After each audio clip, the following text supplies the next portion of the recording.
relevante. Tan relevante es la historia que es una historia que aparece en los 4 evangelios. No todas las historias de la vida de Jesús en esta tierra aparecen en los 4. A veces hay algunas que aparecen en 2, 3, pero en esta tiene algo de especial esta historia, que Dios ha querido que estén en los 4. Y hay 3 que coinciden, bueno, vamos a pensarlo así. En ese momento, en lo que pasó en ese momento, se presentaron varias situaciones, no se presentó una sola.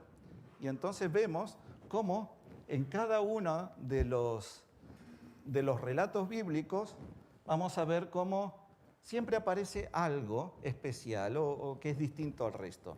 En Mateo tenemos que Mateo da los nombres, no da los nombres, dice que son los discípulos, pero sin dar un nombre. Nombra a los discípulos sin decir quién había sido el que se había enfrentado. ¿Pero por qué? Porque evidentemente todos fueron detrás de aquel que había enfrentado esa situación. Pero después tenemos en Marcos, que Marcos da pautas de lo que podía haber costado aquel frasco de alabastro con nardo, con perfume de nardo. Y que dice más de 300 denarios. Y como vamos a ver, esos más de 300 denarios, según se sacaron los cálculos, era más o menos el precio, lo que un jornalero podía ganar en todo un año de trabajo. Así que imaginaros vosotros lo que ganáis en todo un año, y decir, eso es más o menos lo que ha costado ese frasco de alabastro con el perfume de nardo. Después tenemos Lucas, que presenta, focalizado en otra situación dentro de la misma escena, porque Lucas no se focaliza en lo que hicieron y lo que dijeron los discípulos de lo que ella había hecho, sino que se focaliza en Simón, que era, tenemos un registro del Espíritu Profecía que dice que probablemente Simón era el tío de María. Y después tenemos la última, Juan. Y Juan sí pone el nombre de aquel discípulo que había saltado, que cuando María derrama ese perfume y con sus cabellos lo seca los pies de Cristo, salta uno de los discípulos que dice, qué despilfarro, qué desperdicio. ¿Cómo puede ser que perdamos todo eso cuando lo podríamos haber vendido por los más de 300 denarios y habérselo dado a los pobres?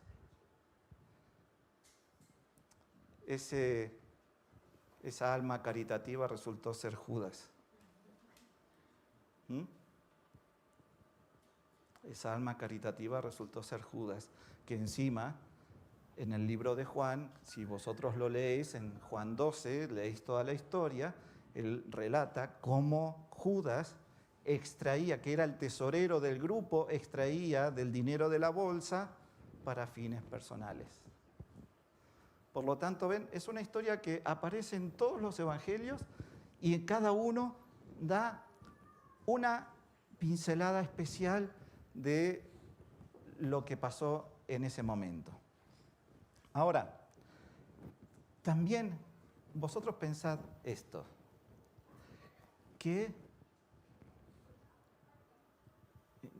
emperador humano o gran rey, como pudo haber sido Nabucodonosor, como fue Herodes, como puede haber sido en su momento Napoleón, ¿a quién de todos ellos se les lavaron los pies con perfume de nardo y le secaron los pies con los cabellos?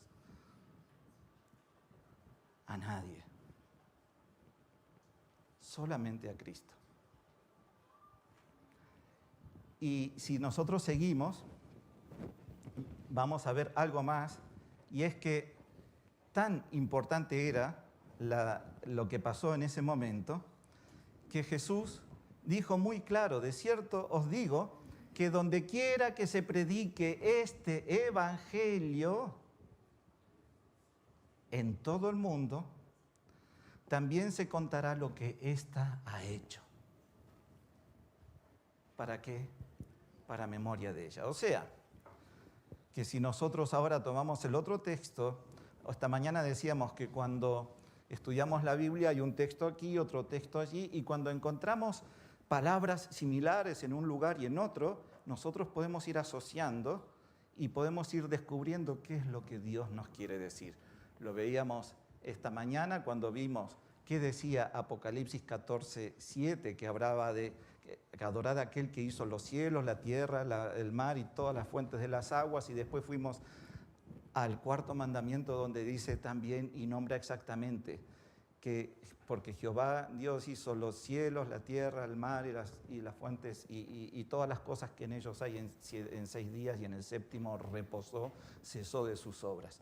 Ahora, nosotros aquí tenemos este otro texto que es el de Mateo 24:14 y tiene las mismas palabras, y las dice también Jesús: y será predicado este evangelio de todo el reino en todo el mundo, para testimonio a todas las naciones, y entonces vendrá el fin. Quiere decir que cuando Jesús habló de que había que tener memoria de ella, cada vez que se predique este evangelio, cada vez que hablemos de ella, entonces estamos trayendo un mensaje que tiene que llegar al día de hoy, porque lo que hizo ella hace más de 2000 años, hoy nos sirve a nosotros. Y Jesús pidió que lo recordemos siempre que prediquemos este evangelio.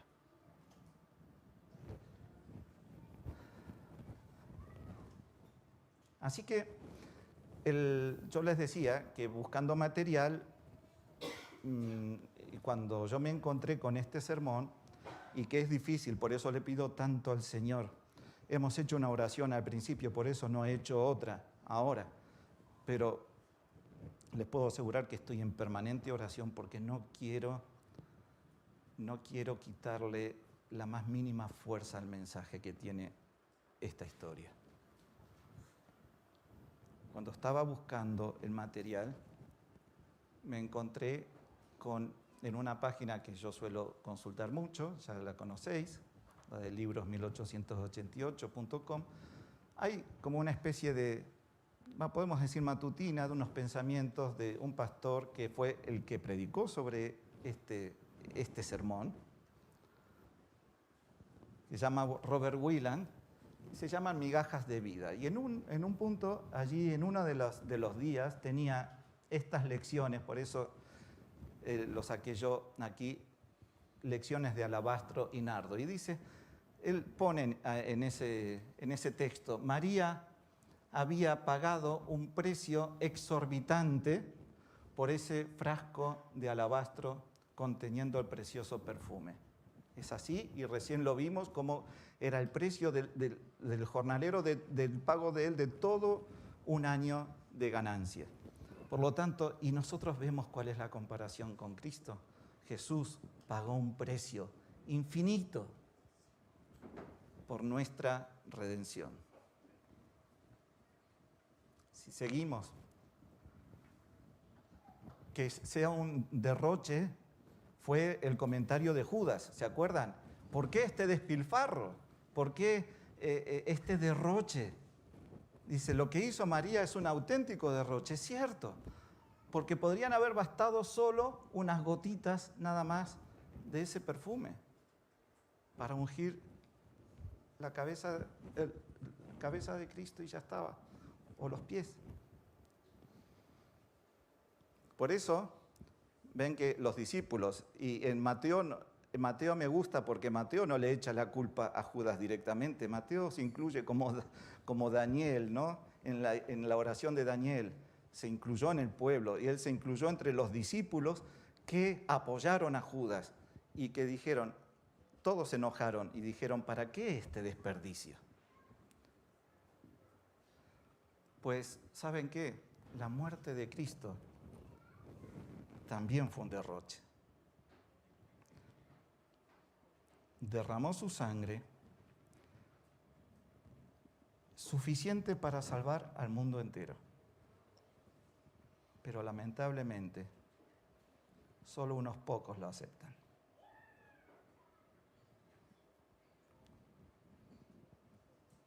Si seguimos, esto me gustó muchísimo. La motivación de María estaba desprovista de egoísmo o interés personal. Fíjense, no era su intención recibir o obtener la alabanza de Jesús. Ella no estaba pensando, voy a hacer algo para ganarme el favor de Dios. No voy a subir unas escaleras de rodillas para ganarme el favor de Dios. No voy a ir en una procesión no sé cuántos kilómetros descalzo para ganarme el favor de Dios. O no voy a hacer determinada obra para ganarme el favor de Dios, que parezca, le dejo, hago obras caritativas especialmente por ganarme el favor de Dios. Esa no era.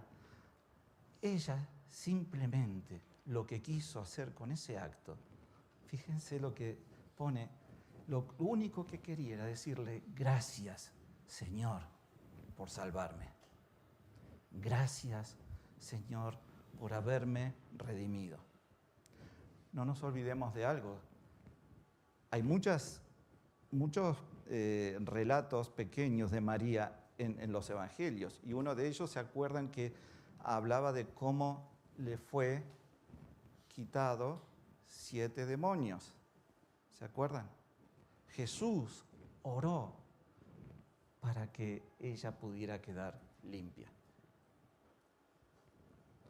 Y entonces eso fue la motivación de Jesús también para cuando Él se entregó a sí mismo. ¿Cuál fue su motivación? El amor puro hacia los perdidos. Así como María, y después vamos a ver cómo Jesús la compara verdaderamente como quien ha tenido mucho amor, ¿no? Pero así como ella, en ese mucho amor que tuvo un agradecimiento especial por Cristo. Ese mucho amor, Cristo lo manifiesta en la cruz. No hubo ningún propósito de adquisición u obtención de ventaja alguna. Dice, ningún propósito de adquisición o ventaja u obtención de ventaja alguna manchó su devoción por nosotros. Se entregó totalmente, 100%. Por lo tanto, María en ese acto estaba reflejando inconscientemente esa misma motivación. Algo que, fíjense, los discípulos que estaban todo el día con Jesús ni siquiera se habían dado cuenta. No lo habían podido percibir. Ella sí lo percibió. Seguimos. Dice que es lo mismo que sucede. Bueno, decir esto, se dan cuenta que el pastor que ideó o se inspiró en este sermón ya falleció. Así que aquí nos damos cuenta porque pone una comparación que ya hoy en día nadie conoce. ¿Qué es eso de una fotografía y un negativo si vamos con el móvil, ¿no? Sacando fotos e inmediatamente lo tenemos? Antes, para tener una fotografía, teníamos el negativo, había que revelar la fotografía para que nos pudiera. Entonces, la fotografía revelada era lo que recibíamos. Pues es este mismo funcionamiento, era ese extraño acto, que al final era una fiel copia de lo que iba a ser el gran sacrificio de Cristo en la cruz. Cuando Él defiende la conducta de María ante los discípulos, estaba defendiendo el principio de la cruz. ¿Cuál era el principio de la cruz? El amor supremo. ¿Por cuántos murió Cristo? ¿Por algunos? ¿Murió por los que creen nada más? Murió por todos, ¿no? Esta mañana lo estábamos diciendo en la escuela sabática también. ¿Cuál es la diferencia con la corriente universalista? Porque dicho así pareciera que Cristo ya murió, pagó el pecado por todos y ya está, felices todos. Pero sin embargo ahora hay algo único que nos pueda condenar. Y es así. Es creer o no creer lo que Jesús hizo en la cruz. Y creer o no creer significa también haber meditado, observado, adquirido todo ese poder que Él nos ofrece a través de esa gracia para tener una nueva vida también en Cristo. No significa solamente el creer y ya está. Es decir, creo, no. Es creer de verdad que la palabra de Dios tiene poder. Y que lo que hizo Cristo en la cruz tiene poder. Fíjense, si seguimos, la Biblia destaca la condición de pecadora de María. Porque María era pecadora, ¿sí o no? Así lo estudiamos. Y cuando en el libro de Lucas empieza todo el relato, como Lucas pone el foco no en lo que los discípulos dijeron, de que era un desperdicio ni nada, sino pone el foco en Simón. ¿Y qué pensó Simón? Saben que Simón, o Simeón, depende cómo, pero era el tío. ¿Qué había pasado con Simón? ¿Cómo era? La historia de él. Su historia es que él era leproso y Jesús lo curó. Entonces, como agradecimiento, como él era fariseo también, como agradecimiento, hizo una gran fiesta para agradecerle a Jesús, en una gran fiesta lo que Jesús había hecho por él. Pero evidentemente todavía había algo que él no había entendido. Él no había sido totalmente transformado. Porque cuando sucede lo que sucede, que ella derrama ese frasco, él piensa, si este hombre fuera verdaderamente profeta, ¿qué es lo que piensa Simón? Que sabría perfectamente que esta es una mujer pecadora. ¿Por qué se deja tocar por ella? Haciendo un juicio sin saber o sin haberse percibido de que María había sido transformada. Y Jesús le dice, y acá es donde viene la historia, ¿no? Dice, ella sabía que su condición de pecadora, por eso ella tenía conocimiento de que se le había perdonado mucho, porque Jesús cuando Simeón presenta eso, ¿qué es lo que dice? Él no lo ataca directamente a Simón, él le presenta una historia, le dice, mira, ven aquí, si un acreedor le ha prestado a uno 500 y al otro 50 denarios, y ninguno de los dos puede devolver y le piden que lo perdonen, ¿cuál de los dos al que perdona esa deuda crees que lo va a amar más? ¿Al que le perdonó 500 denarios o al que perdonó 50? ¿Cuál creéis vosotros? Al de 500, ¿no es cierto? Al de 500, porque a quien se le perdona mucho, mucho ama. Y eso era lo que había pasado con María. Y entonces dice, por lo cual te digo que sus muchos pecados le son perdonados, fíjense, porque amó mucho. Porque ella amó mucho, porque mucho se le había perdonado. Pero aquel a quien se le perdona poco, poco ama. De ahí ese acto maravilloso, el más sublime que haya realizado un pecador, fíjense ahora, arrepentido.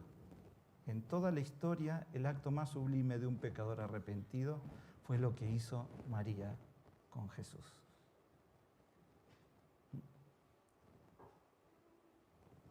Quiere decir que ven cómo el poder de Dios transforma. La había llevado a María también al arrepentimiento. Y fíjense algo que es curioso, porque hay otro momento de la historia de María que me viene ahora en este momento. No me estoy saliendo del todo del guión, aunque un poco. Pero me estoy acordando de cuando Marta estaba orando, hacía sus obras de atender, ¿no? Y que todos decimos, cuando escuchamos esa historia, pero a ver, si viene visita a casa, tenemos que servirle esto, lo otro, lo otro, lo otro. Tenemos que dejar las cosas ordenadas, tenemos que estar en atención, no podemos estar, no hay tiempo de nada. Entonces Marta le dice, Señor, ¿no ves que estoy sola?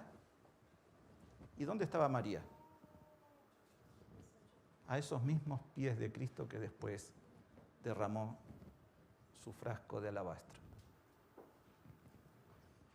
No era por las obras, era por estar con Cristo. No era por las obras. Y ojo que no estoy hablando de que las obras no vayan a tener un peso final, pero nunca van a ser las nuestras. Siempre van a ser las que Dios haga a través nuestro. ¿Se entiende? Pues esto es lo que pasó. Seguimos. El acto de amor de María en nada contribuyó a su salvación. Por eso ella no estaba buscando nada de eso. Fue solamente una expresión de agradecimiento por una salvación que era ya un hecho. Jesús definió esa fe como auténtica, dice, y genuina. Le dijo, ve en paz. Tu fe. Y cuando le dice tu fe, vuelvo a hacer una pregunta. ¿Esa fe de dónde la obtuvo María? ¿De dónde la obtuvo? ¿De un trabajo personal, de un esfuerzo personal por tener fe? ¿O se la pidió a Cristo? ¿O la obtuvo de estar al lado de Cristo aprendiendo de Él, buscándole a Él? Esa es la fe que la salva, la fe de Cristo obrando en ella. Y cuando nosotros vemos a María, vemos exactamente aquel mensaje de justificación por la fe, porque es la obra de Dios que abate en el polvo la gloria del hombre y hace por lo que no puede hacer por sí mismo. Cita del Espíritu de Profecía. Y tanto es así que nosotros vemos que paz, ve en paz y tu fe te ha salvado, podemos encontrarlo en el versículo de Romanos 5.1, justificados pues por la fe, ¿qué pasa? Tenemos paz para con Dios por medio de nuestro Señor Jesucristo. Y las obras que María hace ahora, esas obras que María hace, podemos leer ahora en Gálatas 5.6, dice, porque en Cristo Jesús ni la circuncisión ni la incircuncisión valen algo. Sino, fíjense ahora, la fe que no queda allí. Es una fe que obra, pero que no es una fe que obra para buscar su propia salvación, sino que es una fe que obra por el amor. ¿Por el amor a quién? A Dios. ¿Por qué se creen que dice, si me amáis, guardad mis mandamientos? Fíjense que María, al derramar su ofrenda sobre el Salvador, mientras él era consciente, estoy leyendo del deseado de todas las gentes, página 514, párrafo 13, dice, mientras él era consciente de su devoción, porque podría haberlo hecho cuando Cristo, como era la costumbre, porque después cuando Cristo muere van también, ¿no es cierto?, a llevarles el perfume y resulta que se encuentran que ya no estaba. Pero María lo hace antes, para ungirlos antes en vida, para que ese agradecimiento lo pueda sentir Cristo. Entonces dice, le ungió para la sepultura. Y cuando dice que Cristo penetró en las tinieblas de su gran prueba, y aquí hice una especie, un collage, porque me fui rápidamente al texto de El deseado de todas las gentes, en la página 701, donde dice que con fieras tentaciones Satanás torturaba el corazón de Jesús. Cuando Cristo estaba en ese momento de su vida, en ese momento que dice antes que penetró en las tinieblas de su gran prueba, ¿cuál era esa gran prueba? Por favor, ahora voy a leerlo muy rápidamente, pero si vosotros observáis un poco, en los evangelios aparece todo lo que Cristo hizo. Pero la mente de Cristo está en los salmos. Y por favor, lean, vamos a leer ahora el Salmo 22 y se van a dar cuenta cuán fieramente Satanás tortura el corazón de Cristo allí en la cruz. Salmo 22, lo tengo aquí, pueden buscarlo, es bonito escuchar las Biblias cuando se abren, pero el Salmo 22, desde el versículo 1, 2, 7, lo pueden leer entero, pero vamos a ir viendo estos versículos, simplemente una pasada. ¿Qué dijo Cristo en la cruz? ¿Se acuerdan? Dios mío, ¿por qué me has desamparado? ¿Qué dice el Salmo? Dios mío, ¿por qué me has desamparado? ¿Quién inspiró a los salmos? El propio Cristo. Fíjense ahora lo que dice. ¿Por qué estás tan lejos de mi salvación y de las palabras de mi clamor? Dios mío, clamo de día y no me respondes, y de noche y no hay para mí reposo. Pues eso es lo que Cristo sentía en la cruz, porque el Padre no podía actuar allí. Tuvo que quedarse. Y la tortura que fue también para el Padre quedarse aparece en el Salmo 18. Después otra vez lo podemos ver. Pero en el Salmo 18 aparece lo que Dios sintió. Y dice que por eso la tierra tembló y hubo terremoto cuando Jesús murió. Fue el desgarro del corazón de Dios. Seguimos al versículo 7 y 8. Todos los que me ven me escarnecen, estiran la boca, menean la cabeza diciendo, se encomendó a Jehová, líbrele él, sálvele, puesto que en él se complacía. ¿Se acuerdan que eso era lo que pasaban por debajo en la cruz y el pueblo le decía eso a Cristo? Si sigo, en el versículo 11, no te alejes de mí porque la angustia está cerca, porque no hay quien ayude. El 17 y 18, porque perros me han rodeado. Me ha cercado cuadrilla de malignos. Miren, horadaron mis manos y mis pies. Contar puedo todos mis huesos. Entre tanto ellos me miran y me observan. Repartieron entre sí mis vestidos y sobre mi ropa echaron suertes.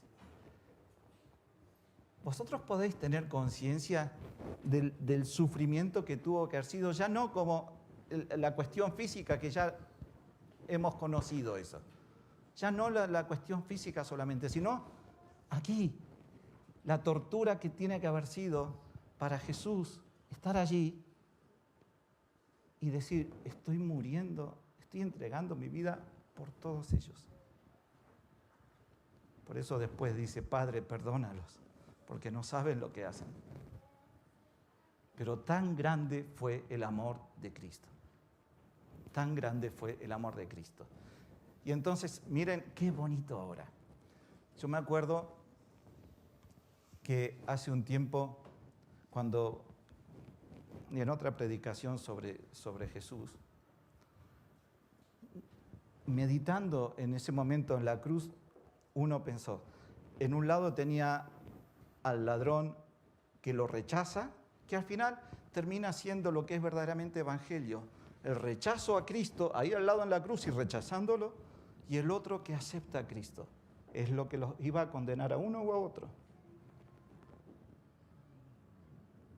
Y cuando Jesús ve al que lo acepta, a mí se me ocurrió pensar en ese momento que debe haber sido una gota refrescante, porque morir por todos y ver que nadie, los discípulos dispararon prácticamente todos. Todos los que estaban con él lo dejaron solo. Pedro lo niega. Y sin embargo recibe esa gota refrescante ahí al lado de él, como diciendo, no es en vano lo que estás haciendo, fue una gota refrescante de Dios. Y de la misma manera que eso fue una gota refrescante para Cristo, también fue el recuerdo de lo que hizo María. Está en el deseado de todas las gentes. Dice, cuando Jesús pasó por las tinieblas de su gran prueba, llevó consigo el recuerdo de aquel acto.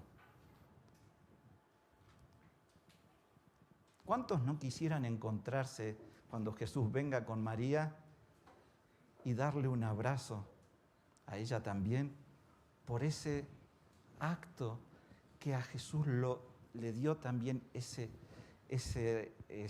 refresco, pensando, no es en vano lo que estoy haciendo? Pero en realidad lo que Cristo estaba presentando, el amor de Dios, es ese amor supremo, ¿no es cierto? Ahora, miren, también dice que ese recuerdo de aquel acto era anticipo del amor que tributarían para siempre aquellos que Él redimiera. ¿Y a quién se está refiriendo ahí? Ojalá todos podamos levantar la mano, que seamos todos. Ojalá aquí podamos ser todos como María. Y que Jesús pueda tener ese recuerdo que tuvo en la cruz, que nosotros hayamos estado ahí metidos. ¿Se dan cuenta? Bueno, entonces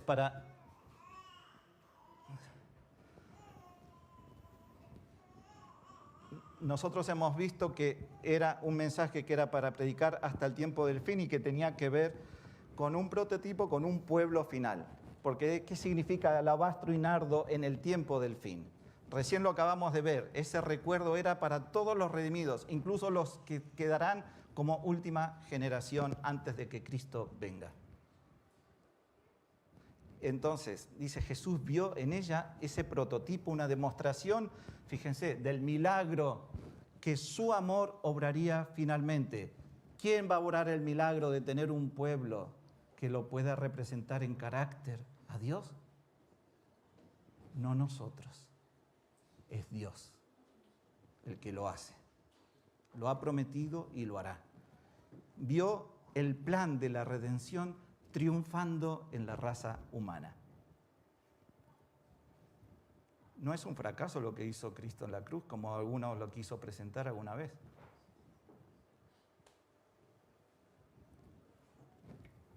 Fíjense que, ¿por qué decimos que María también se parece a ese pueblo final y es un prototipo de ese pueblo final? Dice, después miré y aquí el cordero que estaba en pie en Apocalipsis 14, 1 y 4. Tenemos dos características especiales. Hay varias, pero vamos a quedarnos con estas dos ahora. Estaba en pie sobre el monte de Sión y con él los 144.000. Una de las características, tenían el nombre de él. ¿Y qué significaba tener el nombre? ¿Qué significa en la Biblia tener un nombre? Es un carácter, exacto. ¿Qué significaba Jacob? Suplantador, engañador. Era su carácter. Después se le cambió el nombre a Israel.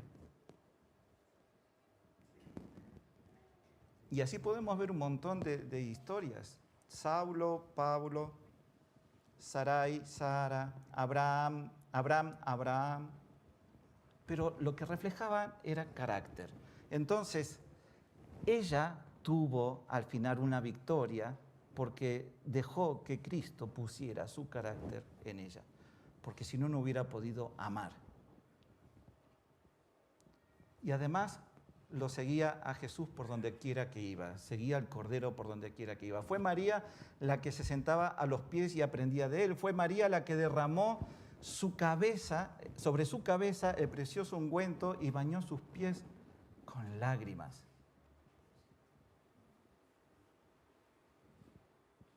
María estuvo junto a la cruz y le siguió hasta el sepulcro. María fue la primera en ir a la tumba después de su resurrección y fue la primera que proclamó al Salvador resucitado. Miren, es muy curioso esto. María va a buscar a Jesús a la tumba y el sepulcro de Jesús resulta que estaba en un huerto, en el mismo lugar donde había sido, según leemos en Juan 19, pueden leer todo el contexto, pero en el mismo lugar donde había, donde fue el sacrificio de Jesús, había cerca un huerto. En ese huerto que estaba ahí cerca, en un sepulcro nuevo, fue Jesús sepultado. Ahora, ¿qué paralelismo podemos encontrar? Miren, ese huerto tiene un paralelismo con el primer huerto. ¿Se acuerdan cuál fue el primer huerto? En el Edén, ¿no?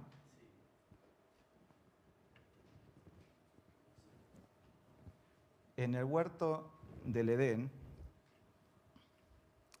Dios se manifestó en poder por su creación. En este huerto, Dios se manifiesta en poder por nuestra liberación.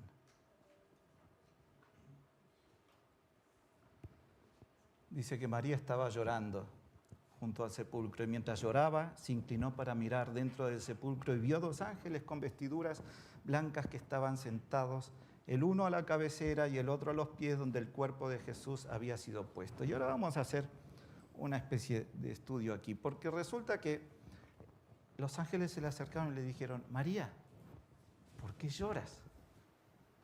María, ¿por qué lloras? Y ahora nosotros tenemos que ver por qué razón María estaba llorando. Estaba llorando, ¿por qué? Miren, sigo. Les dijo: porque se han llevado a mi Señor y no sé dónde lo han puesto. Era una fiel seguidora de Jesús. Quería seguirlo. Ella no tenía puestos los ojos en el mundo, los tenía en Cristo. Después resulta que es el mismo Jesús el que se le presenta y le dice: María, ¿por qué lloras? Y ahora importante, ¿a quién buscas? ¿A quién buscas, María? Y ella, pensando que era el hortelano, me imagino que debe haber estado bastante sorprendida por la situación, le dice: Señor, dice, si tú lo has llevado, dime dónde lo has puesto y yo lo llevaré.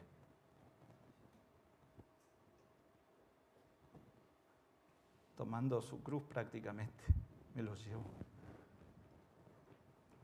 ¿Qué diferencia? Fíjense ahora qué diferencia, porque se acuerdan que yo les dije hay paralelismos entre los dos huertos. ¿Qué pasó en el huerto del Edén? Porque también hubo una pregunta. ¿Y cuál fue esa pregunta? Aquella pregunta fue, más Jehová Dios llamó al hombre y le dijo: ¿dónde estás tú? ¿Y cuál fue la respuesta? Oí tu voz en el huerto y tuve miedo porque estaba desnudo y me escondí. Ahora, yo les pregunto, nosotros formamos parte de ese grupo de la última iglesia de Apocalipsis 3, desde el 14 en adelante, cuando habla de la iglesia de la Odisea. Y en ese Apocalipsis 3, donde habla la iglesia de la Odisea, el centro del mensaje a la iglesia de la Odisea era el arrepentimiento. Pero alrededor del arrepentimiento está Cristo, porque primero le dice: compren oro refinado en fuego de mí, ¿no? Y vestiduras blancas para que os vistan. Y después que les pide que se arrepientan, le dice: he aquí yo estoy a la puerta y llamo. Ahora, ¿qué pregunta nos hará Cristo a nosotros hoy? ¿Dónde estás o por qué lloras? ¿Cuál es la pregunta que nos hace? ¿Dónde estás o por qué lloras? Fíjense que qué interesante que es el paralelismo del huerto, ¿no?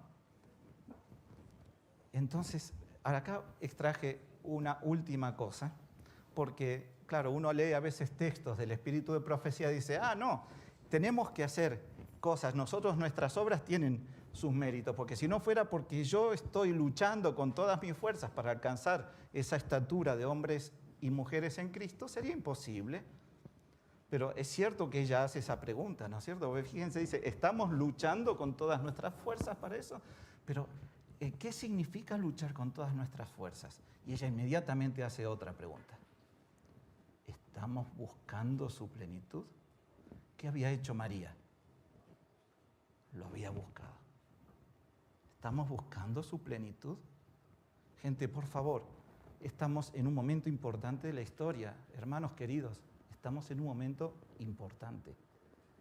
¿Estamos buscando la plenitud de Cristo en nuestras vidas? Y como dice este texto, que me encantó, porque dice, siempre avanzando resueltamente hacia la meta puesta delante de nosotros. ¿Cuál es esa meta? ¿Cuál es esa meta? La perfección del carácter de Cristo reproducida en su pueblo. Esa es la meta. Y miren, cuando el pueblo del Señor alcance esta marca, entonces serán sellados en sus frentes, llenos del Espíritu, estarán completos en Cristo, y entonces el ángel registrador declarará, consumado es, se acabó, plagas finales y venida de Jesús. Eso es todo. Ahora, ¿estamos nosotros respondiendo a Cristo, o mejor dicho, escuchando la pregunta de ¿dónde estás? ¿O estamos escuchando la pregunta ¿por qué lloras?